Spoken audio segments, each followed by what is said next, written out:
Well, the NHL preseason is underway, and the Blues have played 3 games so far. They have lost 3 games so far. How has the team performed? What are some notable trends, lineup decisions, and player performances? And how are the Blues looking overall with less than 2 weeks to go until the NHL regular season? Alec and I are going to talk about all that and more on today's episode of Note News.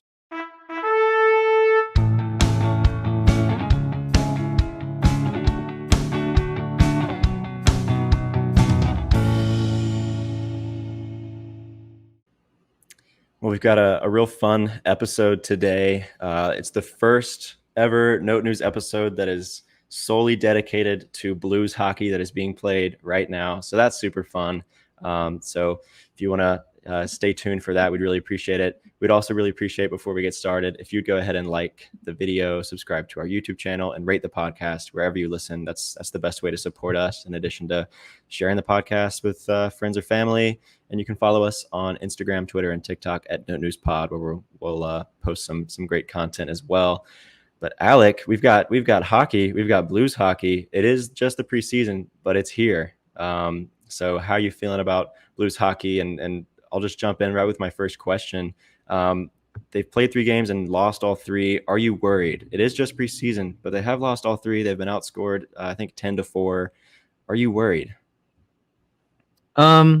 I will start by saying no. It really does, to me, feel like, I don't know if any of our listeners are runners, but you get back from a good run, you challenge yourself, you feel good about yourself, and you get that first sip of like water or Gatorade or like something with electrolytes, and there's just like this washing, like rejuvenating, cooling feeling. Like just watching Blues hockey again, it's like nothing else. Nothing compares. And yeah, as you said, even if the results haven't been spectacular so far, I wouldn't say I'm worried. I think there's some things that we'll get into that are genuinely worth discussing and could lead to being problems. But as of right now, it's preseason, and I don't want to totally be making excuses also, but the Blues have been very much playing a mixture of lineups, trying to get different guys playing time, having zero chance to build chemistry. Essentially, they're trying to figure out who's going to start the season for them. Yeah. And the Dallas Stars know who's starting the season for them, and they've got high-end talent.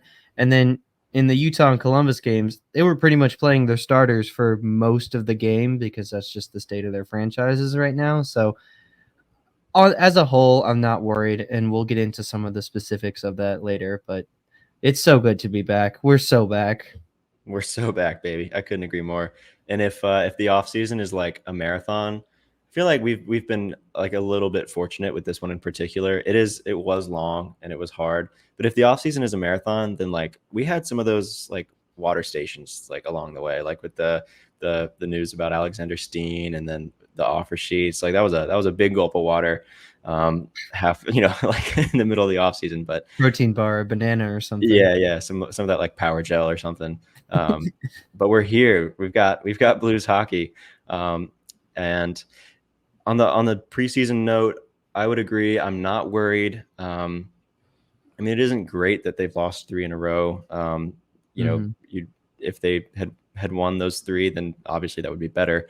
But I think it's important to sort of, I don't know, like be a little cautious about it. Like, I don't want to just dismiss it. Like, no, these games don't count, but preseason games like still matter at least a little bit. I know baseball and hockey aren't the same, but like with this past spring training for the St. Louis Cardinals, if there's any baseball fans out there, they went so long without hitting a home run, and it's like the offense in spring training wasn't bad or wasn't good, and we were like, it's just spring training. It's just spring training. They'll find their groove when it's the regular season. And they never did. And here we are in September, and they're, missing the postseason for the second straight season. All that is to say, I think preseason is important, and there can be some important indications that come up in preseason. But overall, I'm not worried. Yeah, let's just dive into it. We're going to talk about all 3 games that have been played so far. Let's start with game 1, which we already sort of dissected on our previous episode. So if you haven't already, go check that out. We also talked about whether or not we're whether we're buying or selling our stock on Blues players. So if you're interested in that, then check that out. But game one was a 2-1 loss to the Dallas Stars. As you said, a very well run organization, and really good, high caliber of NHL starters, but then also like the system as well is pretty solid. Anything you wanna touch on again from game one that's important, or notable, or that stands out before we really dive in and dissect the other two games? Um, this has been a trend for the preseason so far, but just the goalies look so good, For like, sure. good. It's hard because I am gonna do my best to not be a total, unequivocal homer about this and say, "Well, bad stuff doesn't matter because preseason, but good stuff matters because," you know, I'm gonna try and, not do that, but Hmm. if we are, like, saying that there's some legitimate things to take into account from the preseason so far, man, this not just the goaltending, like, starter tandem, but everyone who's played minutes has looked amazing. So that was the most exciting thing from the Stars game for me. For sure. Yeah, couldn't agree more. Yeah, Jordan Bennington played the first period and had a shutout first period, so that's exciting to see. One sort of concerning note was that face-offs were a big weakness for the Blues in that first game. I believe the stat line was that the Stars won 2/3 of the face-offs in that game.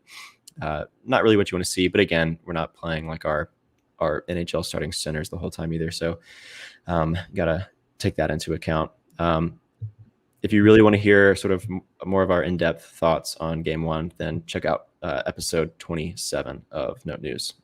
Let's move on to game two, which was another loss, this time 5-3 to the Utah Hockey Club, which is odd to say the least, but featuring Utah's first ever franchise goal. Congrats to him. That was an amazing goal, and really helped us out. So you love to Yeah. see it. You love to see the Utah Hockey Club, certified Blues fans. So That's funny. we For those who appreciate that. maybe somehow haven't seen it, it was I believe Dylan Gunther was on the wing, on the wall on the far side of the goal, in the blue zone, and they were on the or no, it was a delayed penalty. So they had their goalie pulled. They had an extra skater on the ice. They had possessed it for at least 30 seconds, and Mhm. he passed it out to the blue line. I forget who was receiving the pass, but just totally, Gunther totally like shanked it, and it ended up the skater couldn't make it back, and it trickled into their own empty net, and they still got a power play off it, but it was pretty funny. Yeah. Anyways, Yeah, and shout out to the Blues social media admin for really jumping on that one. That yeah. was funny. Why don't you mentioned it in game one, or you mentioned it just a minute ago, about game one, but the goalie performance so solid. Joel Hofer, followed up on a solid performance from Jordan Bennington with a scoreless first period of his own, and through those first two games, that starting NHL goalie tandem was 23 for 23 in those first two games. I guess it's only two periods of work, but still, scoreless those two periods, which you love to see it. Jurenko took over for the remaining of the game. Sort of so-so performance, but what did you see from the goalies in that game that stood out to you? Um, I think the thing that stood out most was their ability to handle this young Utah offense, which I think looked pretty promising. They were still pretty like having a tough time figuring it out, in terms of like connecting on a lot of simple passes, and their play in the neutral zone was really poor. Hmm. But anyways, less about Utah, more about our goalies. Yeah, they have speed, and they could certainly beat you with exciting plays. And I think they showed an ability to, for the most part, bunker down, and not give up some of those like bad looking chances. Of course, Hmm. they had 5 goals in this game, but two of them came well, one of them came on a power play, and another one came on a penalty shot. So, and then a third was on an empty netter.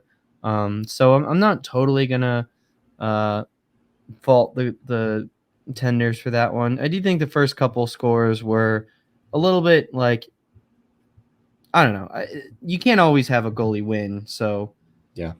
but I think there was some stuff to clean up, but for the most part, there was a lot to like. Yeah, I agree. I like more and more am liking Joel Hofer. I'll say that he's. I wouldn't mind him getting more of a share of the starts next year if he continues to look this good. And if we can give Jordan Binnington that extra rest and still have such a solid backup, I mean, it's only going to be awesome for the Blues. So Mhm. really encouraging play from the goalies there. Totally agree. For that second game against Utah, it was also exciting to get our first looks at Dylan Holloway and Philip Broberg and Radek Faksa in Blues uniforms, and then also our first look at Dalibor Dvorsky playing with the Blues, sort of, I guess, in a more legitimate sense, I guess. Mhm.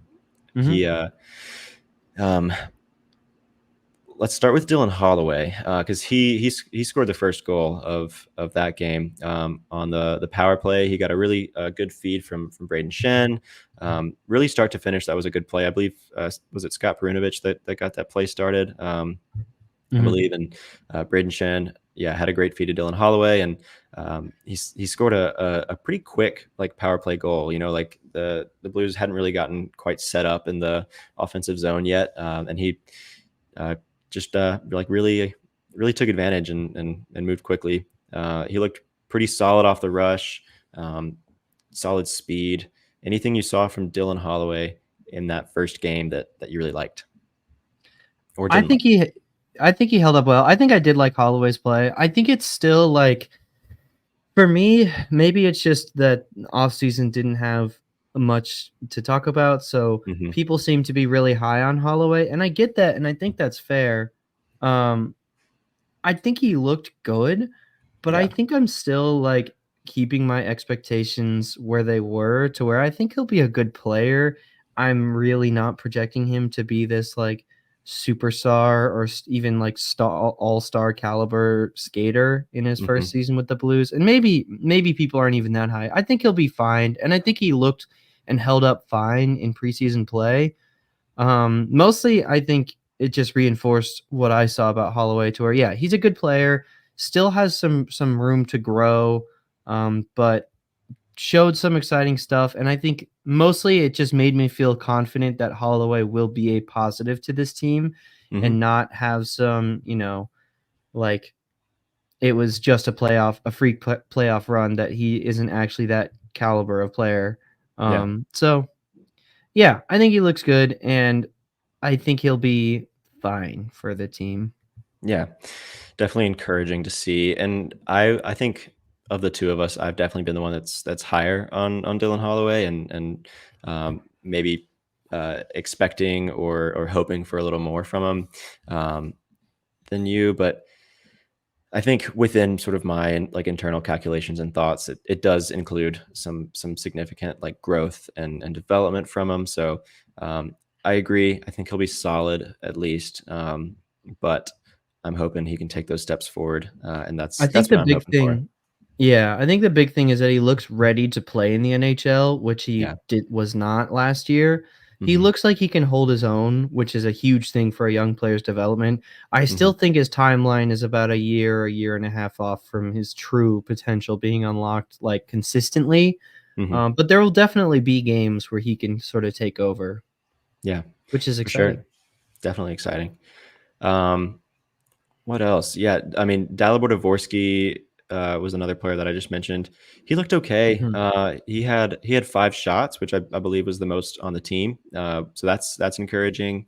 Uh, he looked shaky on his faceoffs. So that's like continued to be an issue for Blues centers here in the preseason. But I mean, again, he's young, not really experienced going up against NHL level centers. on those faceoffs. So not, not terrible, but like, I think it's clear that his game hasn't quite fully developed. Still like exciting to see him work and exciting to see him, excuse me, exciting to see him play. But I think one of the trends that we're sort of noticing here in the preseason is that to me, it doesn't quite look like Dvorsky's going to crack that NHL lineup, that NHL roster, at least at the start of the season. Maybe he gets there by the end, but um, I'm not feeling too optimistic that he's there in a couple of weeks in Seattle. But what do you think about that? I actually no, I agree with what you said, but I think I'll also take it a step further. I think Dvorsky's actually impressed me Mm, in how he's played, mostly in just that, yeah, he's like sort of held up. He mm, definitely was not like dominant or anything, but the fact that he's doing this at his age and his with his skills, like that's really exciting. I think with Dvorsky, faceoffs have never really been a big part of his game, and yeah. honestly, I don't really know that he'll ever be a very good faceoff player. He's just really lanky. He's really like got really long extension, but not a very like strong frame, which is Yeah. kind of what you look for in a face off and sort of defensive center. But I actually did honestly, I think Dvorsky impressed more in preseason play than he did in like any of the prospect games. I think the level of competition didn't look too fast for him. It definitely, like you said, there's definitely a lot to clean up, and he. I don't think he could hold up at a true NHL workload. Because I maybe this was just my opinion, but it looked like he started to slow down as the game went on. Mm, So yeah, I think he's still probably a year off from seeing NHL playing time. Maybe he'll get like 10 games at the end of the season at most, is yeah. how I would see it. Hmm. But I do think he actually really impressed and looked the part and looked like he belongs on the ice Mm, in preseason. yeah. With asterisk that this is in preseason. It looked like he belonged there, which that's what you're essentially looking to see. Hmm. Is that he didn't look out of place, which can happen for a lot of young players. I mean, this is not totally the same situation, but look at Shane Wright, who was viewed as this slam dunk first overall pick, who ended up going fourth to the Seattle Kraken. Um, it just really looked like the game was too fast for him, and that his play was he just wasn't ready essentially. And I think that point about the game being too fast for him, it looks like for Dvorsky, it's still moving pretty fast for him. It looks like he isn't totally comfortable, but it looks like he's not out of place. So yeah, I was encouraged from what I saw from Dvorsky, even if there's still some development to go. I think he's progressing really nicely though. Yeah, for sure. And it's pretty clear that he's like a really smart player. And I think the issues that you're seeing are just sort of what you're saying. They're just like a little inexperienced. That's all, sort of at this level. But I mean, he'll get there, I'm sure. I think that'll come. I was reading JR's one of his stories over at the Athletic, where he asked Drew Bannister about Dvorsky, and Bannister mentioned that where Dvorsky needs some work is when he doesn't have the puck, like rushing to, or getting Hmm. in position to support the rest of the team when he doesn't have the puck. So that's like, those are the kinds of things I feel like you see from players as young as Dvorsky. Like the skill is there for sure, but there's just like certain lessons like that I feel like once he learns those, the sky's the limit, right? Um, Yeah. But my mic, sorry if that came through weird. I think there's also some stuff with the puck in his hands. Like it kind of feels like sometimes on when he knows what he has to do, he can execute it great. But it's like when plays go off script that he kind of either freezes and tries to like early career Jordan Kyrou it and just like mm, win, and often he is not quite there yet. Or he'll just like quickly like reset, try and make a pass, and it really won't set anything up for a positive play, and it can lead to a turnover or just yeah, like reset and redo that's of true. the drive. So Yeah, that's true. Um, that's not all some the time. So, Yeah, anyways, no, enough yeah, Dvorsky talk. yeah. um, another young guy that I do want to talk about, who has been pretty impressive throughout training camp, these preseason games, and in the prospect showcase earlier is Simon Robertson. He had a goal in this game against Utah, a really great goal off of a great feed from Uri Pekarchik, who's another guy that we've talked about. If you haven't already, go check out our episode where we had Sam from STL Analytics on Twitter. We had him on to talk Blues prospects. I think that was 2 episodes ago now, something like that. So that was a really really fun episode where we dived into all these guys in depth. But it was really cool to see Simon Robertson score that goal. It's really been cool to see him perform sort of at this level throughout training camp. It's been pretty consistent. I think he got an injury, but in this game, in game 2 against Utah, he had like a hard drive to the net when he scored that goal, very similar to the goal he scored, that OT winner against Chicago in the prospect showcase. But overall, Robertson has looked really cool. I think his injury came in a practice, not in a game, and it's not a like a big injury or anything, but it's looking like he'll sort of take a step back at least for a little bit. Anything you want to add on Robertson or Pekarchik before we talk about someone else? Not a ton. Just I'm starting to see what Sam is saying. Yeah, I think my opinion is like raising on Pekarchik, but I'm still not quite all the way there. yeah. But he's yeah, been above what I expected. So Yeah, holding his own sort of at this level, like a little bit more than you'd expect. I feel like for both of these guys, which has been really cool. Um, last note, I think that we should talk about on this Utah game specifically is Scott Perunovich, who I mentioned on that Holloway goal, sort of helped out, and that was encouraging. But he got beat defensively a couple times, and overall looked a little shaky. Not really what you would want to see from Perunovich for a guy who's like in a battle for a starting spot for sure. And I feel like the leash for him isn't super long. Um, do you think he can turn it around in preseason? Do you think if he continues to play sort of at this level where it's like shaky at best, like do you think he loses that starting spot on the blue line for the Blues? Do you think? Yeah, just what do you think about Perunovich and his chances of being a starter? yeah, it definitely is looking a lot more difficult to project. It's just kind of unclear. The other part of that too is I'm not really sure that I've seen enough or a ton from Philip Broberg either. Hmm, That I'm interesting. not totally confident in his role, but it does kind of feel like we're leaning towards probably seeing Broberg and Suter starting. Probably not together. It'll probably be, I would imagine, Broberg second line, Suter third line, with most Hmm. likely a Kessel or a Tucker or maybe Yeah. Perunovic. Um, but it feels like they want to give Kessel some playing time, and I agree with that. Hmm. Yeah, it does. I don't know. It feels like we're getting further and further away from Perunovic starting, which is unfortunate. But this is kind of the proving grounds to where if you can't hold up, especially for as much NHL run as you've got for Perunovic, Hmm. then when the real regular season rolls around, it's going to get even worse. I do think I've still really liked what I've seen offensively from him. It's just defensively has been so poor. So you Yeah. know, I think I think it is probably leaning towards seeing Suter starting on the third line Hmm.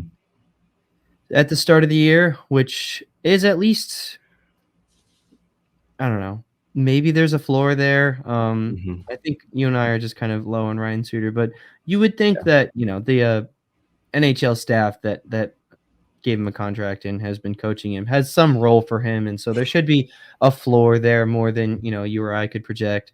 Yeah. And so that's at least something. And with Perunovic, it really just feels so night to night. Yeah. Definitely. We'll talk a little bit more about Ryan Suter when we get into the third game of the preseason against Columbus. But while we're sort of on this point, I did want to talk about Philip Broberg a little bit. You mentioned you haven't like seen a ton from him.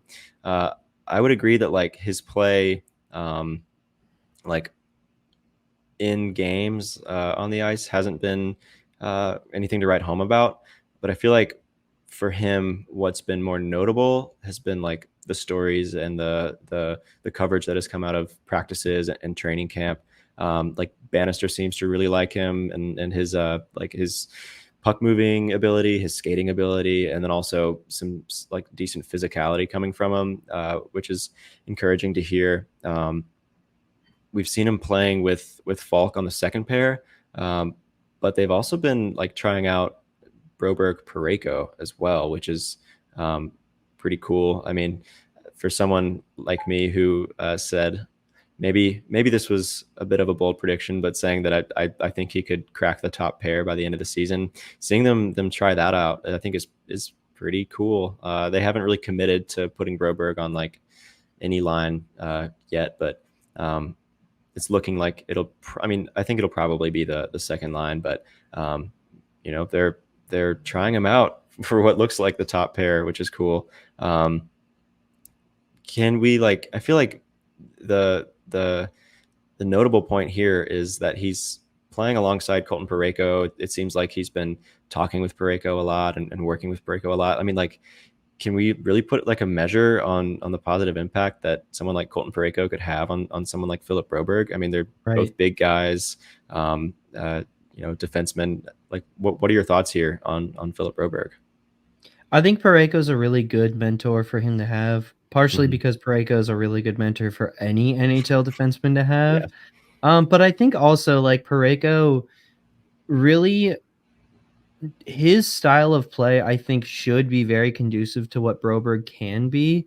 Mm-hmm. Um, to where offensively, maybe Pareko doesn't do too much, but like when he contributes, playing in transition or whatever, like you really feel it. Mm-hmm. And Broberg has the upside to take that, but also just be a younger, more athletic, more agile skater with a better, ability to move the puck. That if he can learn sort of essentially Pareko, because of his physical limitations, as like pretty much mastered the technique of his style of play. And I think his style of play is somewhat similar to Broberg's. I think in sort of a Broberg might have a higher ceiling by the end of his NHL career type of, as at least in terms of how Pareko's playing right now. Yeah. This example is losing ground as the more I go. But basically, what I'm trying to say is Pareko's a very good mentor for Yeah. Broberg, and I think that's probably why they're playing together. Because I think the holes in Broberg's game, Pareko is kind of mastered. I do think that most likely it doesn't end up being Broberg on the top pair. I'd be pretty surprised. Mm-hmm. Um, I just think there's maybe if this team is really out on Nick Leddy, which I don't know why they would be, but if they are, and that's their decision, then it probably will be Broberg on the top line because I'm not really sure who else you could put up there unless you want to elevate Justin Falk, which would actually be kind of interesting, but I don't know. We're getting too speculative now, or I am. Um, I think Broberg's going to end up being on the second line, and I think it's going to probably take a month or two for him to really settle into his role. Um, Mostly just when I say I've been underwhelmed, I think it's just still learning the coaching staff and also still Mm-hmm. learning himself as an NHL player. But yeah, there's a lot to be excited for. And I think by the end of even this year, I think he could be one of the fastest risers on the team, actually. For sure. I mean, I definitely agree with everything there, like especially on the note that I think he starts on the second pair. I think I've said that before. The thing that excites me is just the fact that they're like they can see the potential of him maybe getting up to play with Pareko. So I would love to see him take those strides. Obviously, as I said with Dylan Holloway, for Philip Broberg, it would take some pretty significant growth, pretty significant development for him to play up to that $4.5 million that they're going to be paying him, which, as we said, is an overpay. But if he can make that jump, take that step, that would be super exciting to see. Um, let's move on now to Game 3 against Columbus, which was played on Wednesday night. Again, they lost 3-0 this time to Columbus, so they were shut out. Um, the trend of solid goaltending continued. Maybe even go so far as to say awesome goaltending Yeah. with Hofer playing Joel Hofer playing for 2 periods and going stopping 26 out of 28 shots.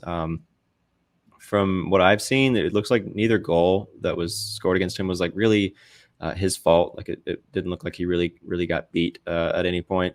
Yeah. And he had 8 or 7 out of 8 saves on high danger chances, if that makes sense. So really looked solid. Colton Ellis looked good. Do you want to talk about the goaltending in Game 3?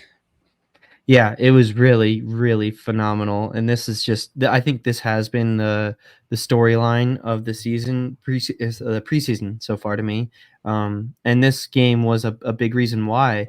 Um, Excuse me.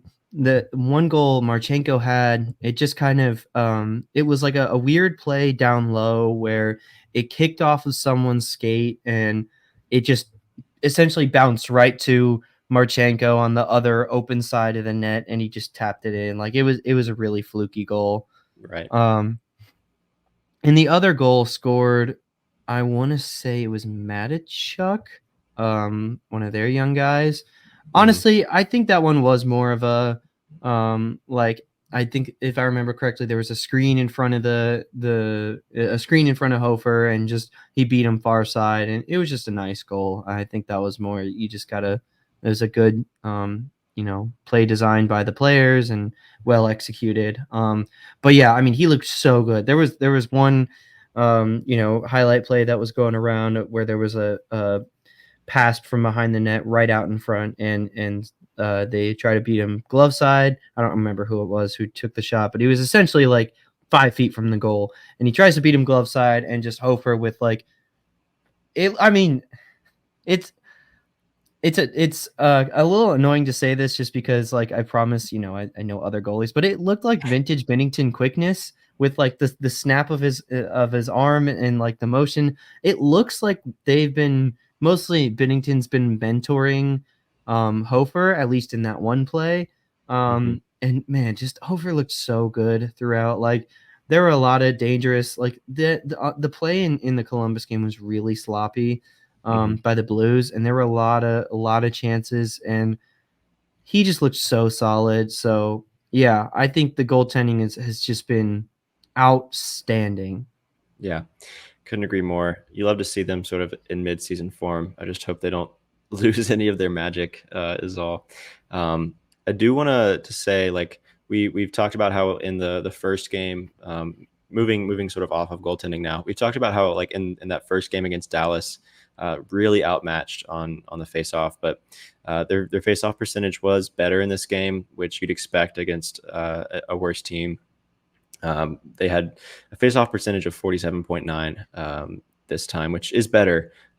Still, you'd like to see them like just better at center for sure. But like I mean, as you mentioned, sort of at the top, Columbus sort of playing more of their like starting guys, and the Blues playing um, prospects more, I guess, and things like that. But um, Dvorsky again continued to struggle on the faceoff dot and looked okay, but I think that is a positive sign that was moving at least in the right direction.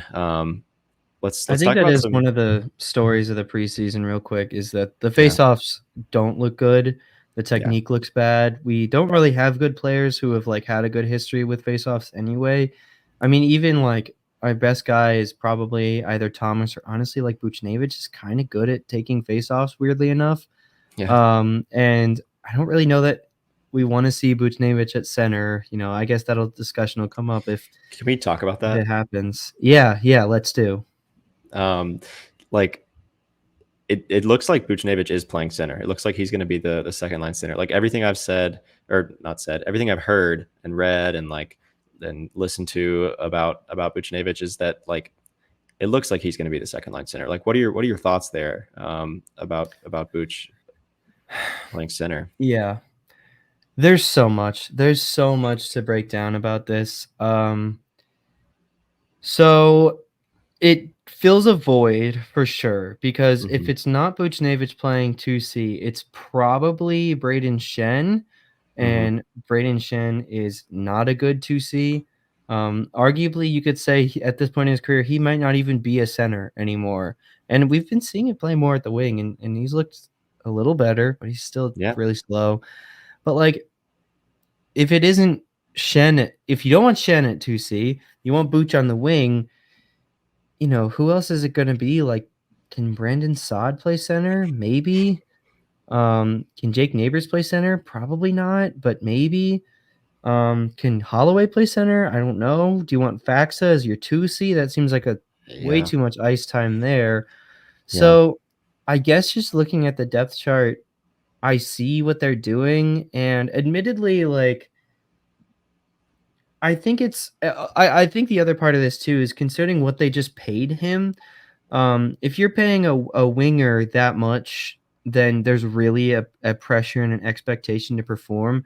But if he's Mhm. getting paid that to play as a center, then it makes a little bit more sense, and there's a little bit more, I think, leniency and Mhm. sort of the expectations for Buchnevich as a player change.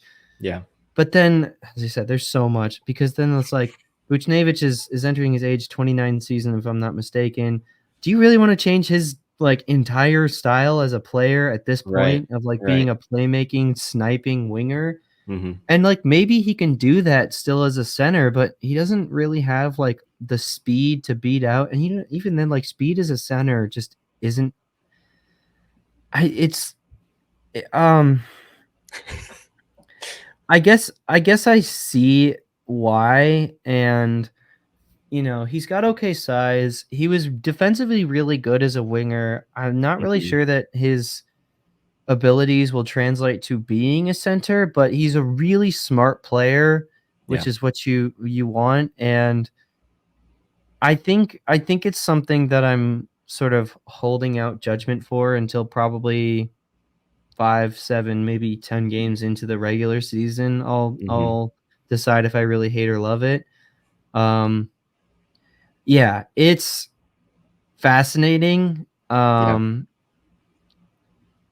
I don't know what to make of it so far. I think I'm repeating myself. I see the vision, but it wouldn't be the choice that I'm making, but also I think it has a chance to work out and be kind of nice.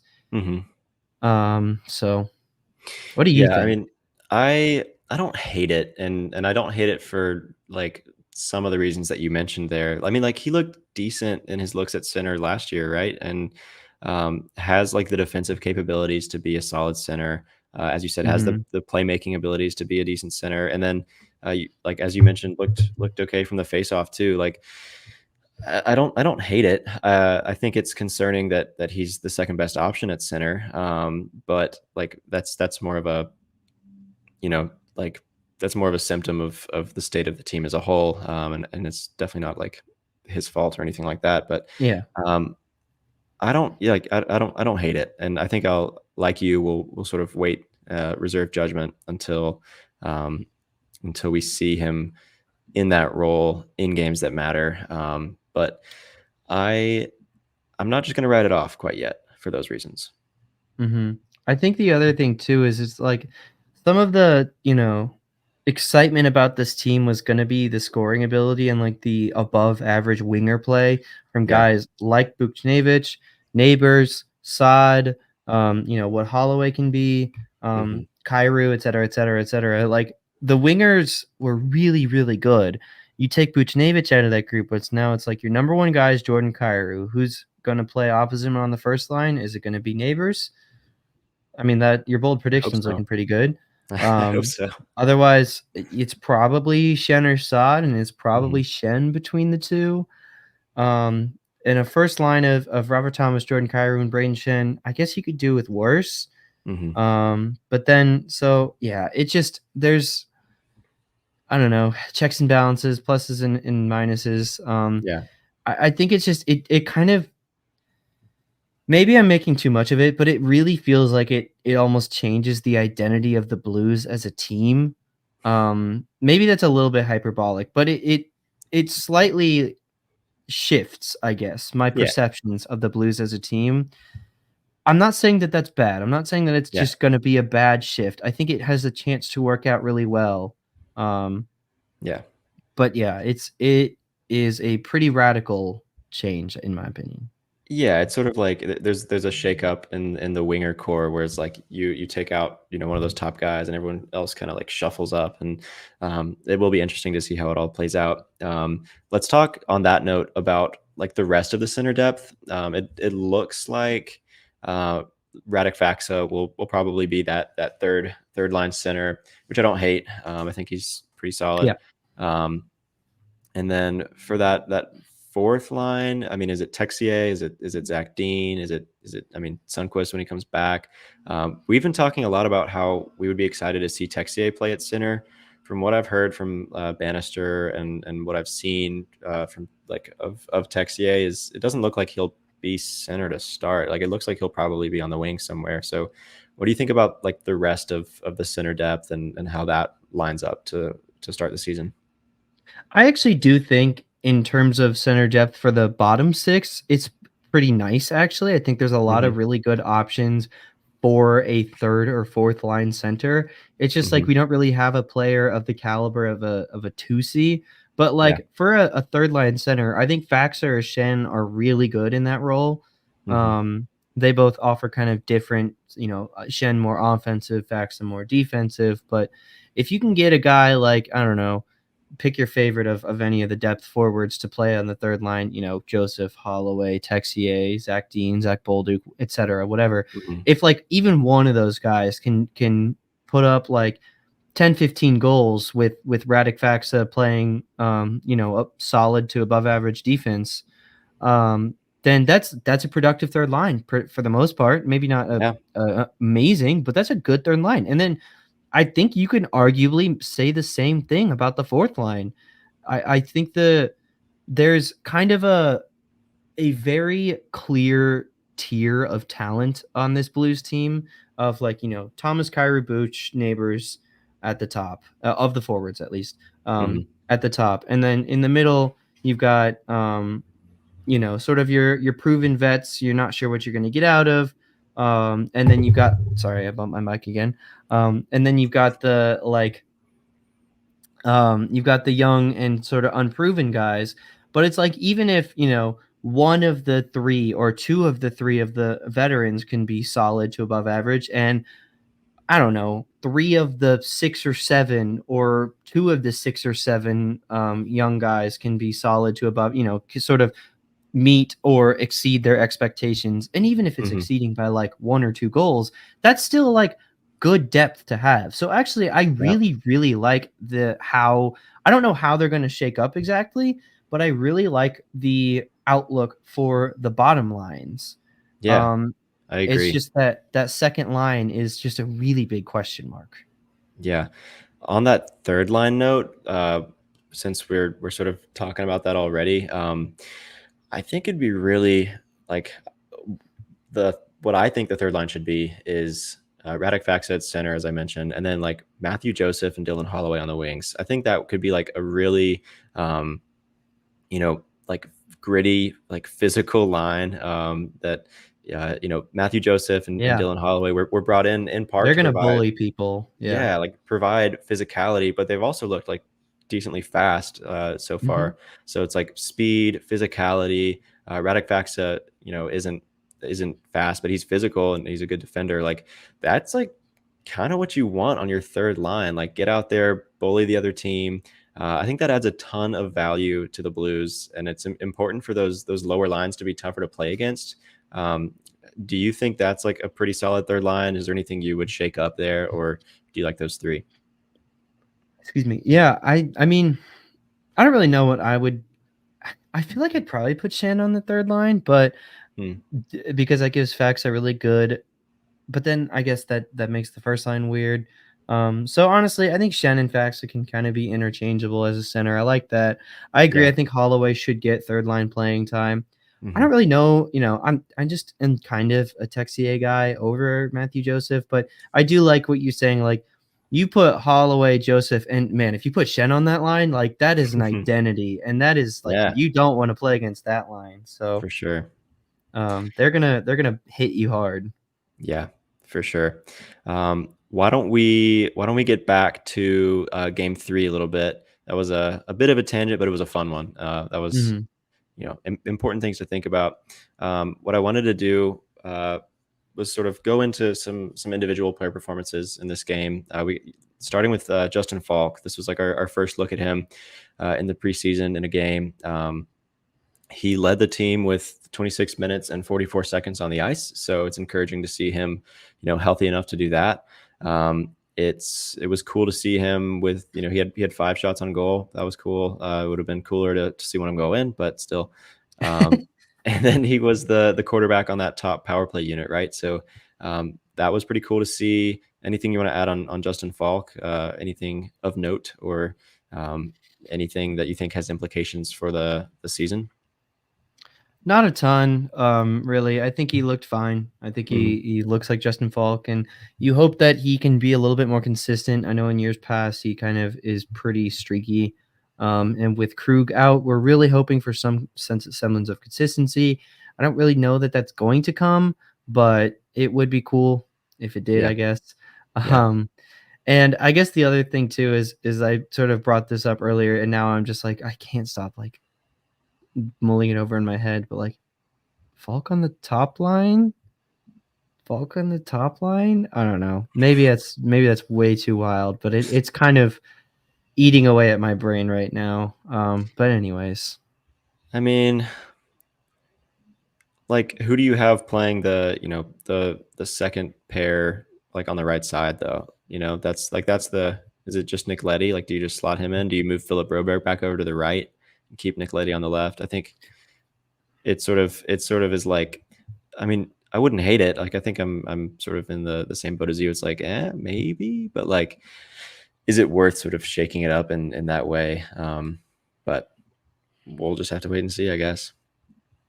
Yeah. Um, let's talk about, on the note, like on a blue line note, about Ryan Suter and Matthew Kessel, which we sort of touched on, or teased, I guess, a little bit earlier. But it was our first look at Ryan Suter in a Blues uniform.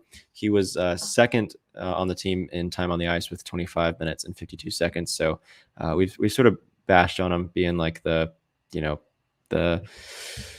40-year-old player that the Blues brought in, which, he's definitely slow, but if he can go out there and be a unit, then that's definitely a role to play. And so I think what was most notable about his time playing was how he played with Matthew Kessel.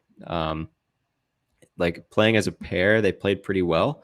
I thought Kessel looked okay. Like, he sort of had a couple fumbles here and there, but it really seemed like Suter was there to cover when that happened on occasion. So I think that was encouraging. Kessel had that hip check that was really cool. That, Mhm. you love to see that physicality again. When you have that level of physicality on the lower lines and the lower pairs, that's only going to help. So what do you think about Ryan Suter and Matthew Kessel potentially being the third pair from the blue line in the regular season? Excuse me. I think it's really fun. I think it's a very classic pairing that Yeah. you see often, just like, old mentor, slow, maybe doesn't have it, but knows how to play the game the right way. Hmm. Young, moldable, like has some upside, but has a lot to, sort of iron out the kinks. So if Yeah, like Kessel overcommits on a play, Ryan Suter can be there to back him up. like Ben Kenobi and Luke Skywalker, right? Sure. Yeah. That's I'm not really sure how Ryan Suter would have held up in the Clone Wars. Um, Yeah, yeah, yeah. but Fair enough. he's had a at least a I don't know, Plo Koon level career. Getting We're too getting into too it, deep but too deep into the Star yeah. Wars lore. Shout out any Star Wars fans listening. Um, Anyways, I do really like the pairing. Yeah. I think it makes sense, and I really just like the fact that they're giving Kessel time. It feels like it's Kessel's spot to lose on the third line, and arguably now with the play of Scott Perunovich, it kind of feels like it's Suter's spot to lose. And maybe this is me reaching, but if I were to lean that they were to kick one of the guys off, assuming their play remains as mostly even, if they were to kick someone off the third pair, I think it would probably be Suter to sub in Perunovic. Um, but maybe that is just me reaching about what I would like to see. Hmm. But yeah, I really like the pair, and I think they play off each other really well. Yeah, And I really really like the fact that Kessel's getting a chance. for sure. Yeah, I agree on all that. Let's go from talking about the third defensive pair to talking about the top offensive line. For this game, it was Thomas, Kyrou, and Bolduc, right? And sort of a mixed bag. Not exactly what you'd Mhm. want. For what it's worth, Bolduc looked good playing on a line with those two, which was pretty cool to see. 6 shots on goal. He continues to impress. I think I'm excited to see what he can do. Probably on the like fourth line if we're like in the season, but it'd be cool to see him get a real shot. And the fact that he was playing on a line with those two, I think, is encouraging for him.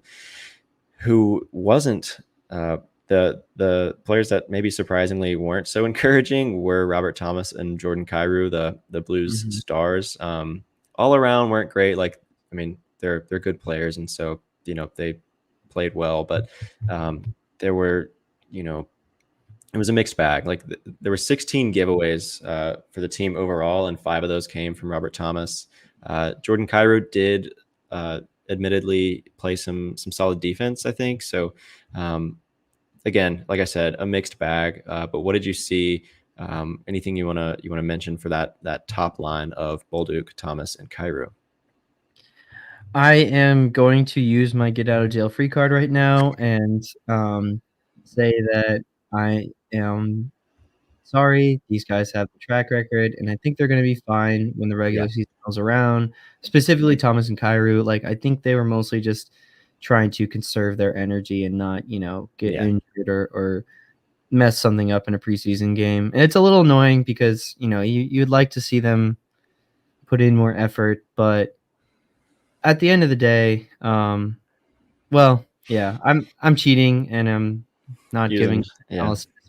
But like just look at their NHL careers. Like and these are two of the most exciting players for this season. I don't want to say they're obviously going to be fine because nothing is a given in this league, but they are very likely going to be fine.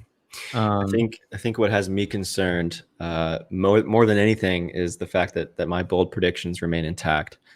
Check out our bold predictions episode if you haven't already. But I predicted a 40-goal season for Jordan Kyrou and a 100-point season for Robert Thomas, who, by the way, what I want to say is Jeremy Rutherford over at The Athletic just published his bold predictions article weeks after we did our bold predictions, and he predicted a 40-point season or 40-goal season for Jordan Kyrou and a 100-point season for Robert Thomas. JR, cite your sources, count your days. No, I but love it. uh, really, that's what I'm worried about is keeping that intact. But like you said, I think they're going to be fine. Oh man, classic Note News episode like minute 10 where the St. Louis Blues are playing hockey and then 50th minute in, that's it. I've had Um it. anyways, yeah, I think also going back to the point about the first line or top line, excuse me, having Bolduc on the top line I think is a really exciting sort of preseason decision Yeah, for a couple of reasons. I think um and I would say he did look okay. I'm not sure that I say he looked great, but he looked all right. I think he could eventually be a top line player, maybe 2, 3 years down the line. So perhaps this is the future of the top line if he progresses and like does progress because he still has a ways to go. But anyways, for this season, I think seeing them trying Bolduc at the top line is exciting because it means that they are looking forward to uh, or they are looking to get him more opportunities. It means they like what they've seen. I that means for me, I like his ability to probably play on the second power play unit. I'm still going to hold true that he's going to get some running time there if he looks okay into the season. And it means yeah that they trust in this kid, which this coaching staff has proven to have an eye for young talent. So I'm sort of excited to see. I would say I was a little bit not underwhelmed at all, but just like I think Bolduc was okay. Sort of gets a thumbs up, gold star. Like you got a passing grade on a Yeah. pass fail first line job for me, Yeah. and I wouldn't say exceeded at anything. So yeah, I think he's I'm excited to see his usage into the season because I think that's going to be really interesting. And I think he's a guy who could, I don't even know where he's going to start. Like, are they going to start him on the third line? I could see them starting him on the second line. And I think Maybe. pretty quickly he's going to be probably a moving piece of this team that, like, if he's hot, they're probably going to move him up to the second line. And if Bolduc's on the second line, that means one of either, Saad, Second line. Shen, Neighbors, etc., are playing on the third line, and that just going back to that scoring depth. But anyways, I'm rambling here. I'm excited. While I don't know that he had the most crazy performance, I'm excited for his usage into the season because of it. Yeah, for sure. I think it's worth noting that if Buchnevich is moving over to center, that could potentially clear a path for Bolduc to play maybe in that middle six, but we'll have to see. We'll have to see for sure. Why don't we talk now? This is a safe space, Alec. You can rant now. Let's talk about special. Let's talk about special teams in this third game. The power play looked dangerous at times, Oh, but that got me. the power play looked dangerous at times. But on 6 chances, they didn't convert at all. They didn't score. And penalty kill, power play, what do you, again, safe space. Feel free to share whatever you want to about the Blues special teams as we've seen it so far in the preseason. I think this has been the other storyline, and in my opinion, actually, I think this has been the storyline of the Mm, preseason for me. So good job us getting into it in the 57th minute of the episode. Um, but I think that the special teams is kind of worrying to me a little bit. As you said, penalty kill. I think I have less to say. They look, they'll probably end up being between the 20th and I don't know, 12th best penalty kill in the league, and that's okay, I guess. They've got players with abilities to, at least on the top PK unit, with Pareko, Leddy, Booch, and most likely Thomas. That's a really solid unit. Their second PK unit, I have no idea who's going to play on that, and I'm not really sure that unit is going to strike much fear. But anyways, PK's been okay, and I think it's probably going to be just okay. The power play, though, I am pretty worried about. The power play was one of the biggest weaknesses of last season under Berube, and we did see sort of a resurgence. I mean, not sort of. It was a massive resurgence under Bannister. I don't have the numbers in front of me, but I know it was under 10% scoring for Berube, which is like 32nd in the league bad. Like that is atrocious. yeah, And under Bannister, I want to say it was north of 20, which is really good. That's like top 10 usually. Um, it is not looked very good this year, and I want to write it off as just being preseason, but I've already used my get out of jail free. And also, I do think that there's actually like some more underlying worries more than just it being preseason. They just do not look like they're on the same page. They don't look like they're creating dangerous chances, but then can't capitalize on that. And if you can't do that against preseason lineups, I think that's pretty worrying. I yeah, I don't think, honestly, many have had. I think, like, outside of Falk and maybe Brandon Saad, I don't know that I've really liked anybody's ability on the power play. They're pretty clunky in their puck movement. Whenever a player gets the puck, it's like they need to take 2 seconds to just survey the scene. And by that time, the defense has already had time to reset and get in a position to make a play on the puck, which just puts you behind, and then you're killing your own time here. And I guess it's the same tired story for us Blues fans of just special teams have not been good since that really good 2022 season. Um, and honestly, I don't know that I think it's going to get much better this season, just based off of preseason play. I know Bannister turned it around. Uh, headed towards the end of last season, and I hope that'll happen again. But what I've seen so far in the preseason has been really worrying and really poor level of play, mostly just stemming from dropped passes, slow play, stiff Yeah. movement. So yeah. Yeah. Yeah, I agree. Not a great look, especially since, as you said, like these special teams were one of the biggest struggles for the team last year. I think if there's like, to sort of recap the episode, I think that if there's anything to be like encouraged by, again, it's preseason, so like you have to sort of take it with a grain of salt. But I think if there's anything to be encouraged by, it's like the goalie performance at least. And if there's anything to be concerned about, it's the special teams performance. So as you mentioned, hopefully it can improve, and hopefully like when the games start to matter, it'll come together a little better. And hopefully it's just a matter of them like shaking off the rust. Like I don't know. So we'll just have to wait and see how that develops. Is there anything else? Any other individual player performances? Any larger scale team performance notes or anything like that that you want to talk about before we wrap up? I think the special teams was just the big one. Just I'm worried, and Yeah. I don't know that I see it getting better. Yeah. Well, it is just the preseason, so we'll just have to wait and see. Mhm. So we're gonna go undefeated in the regular season. Yeah. Yeah, exactly. So we'll just hold out hope for that.